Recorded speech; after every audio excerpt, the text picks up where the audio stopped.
Panibagong hamon ang kinakaharap ng pamilya ng batang na-stroke matapos mag-swimming. Kasama sila sa mga nasunugan sa Caloocan kaya hiling nila sana ay mali silang matulungan. Para bigyan ng mukhang balita, Mobile Journal, Yeda Pascual. Una nang nanawagan sa One Balita Pilipinas ang pamilya ng batang babae sa North Caloocan na na-stroke matapos mag-swimming. Ngayon nasunugan sila at muling nananawagan ng tulong. 4 na taon ng stroke patient ang 12 anyos na si Angelica Decibel. Hindi siya makapagsalita, bedridden at naka-NGT tube feeding.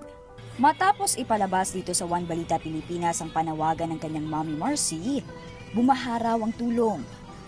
Napakalaking tulong po iyon para po sa pambili po namin ng maintenance ni Angelica, mga medical needs po niya katulad po ng mga Pediasure, mga milk po niya, mga underpads.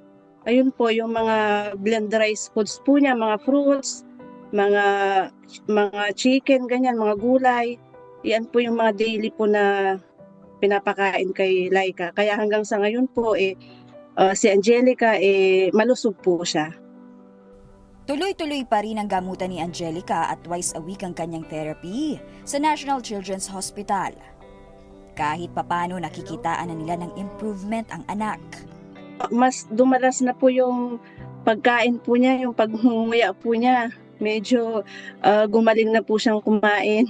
Sa ngayon po, daily routine, tuwing umaga, ine-exercise pa din po namin siya. At saka, ayun po, kinakausap po namin palagi. Yun nga lang nitong Martes, nadamay ang tirahan nila Angelica sa sunog na nagsimula sa faulty wiring sa kanilang likod bahay. Halos mga gamit lang ni Angelica ang naisalba.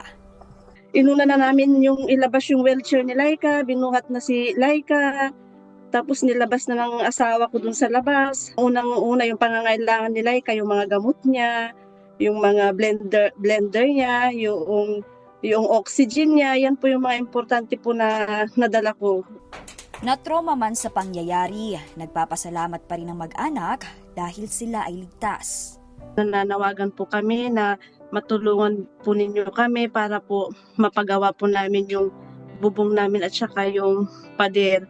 Maraming salamat po sa lahat po ng may mabubuting puso. Mapagpalang araw po sa ating lahat. God bless you all. Mga kapatid, ako po si Mobile Journal Yeda Pascual. Hatid ang muka ng balita.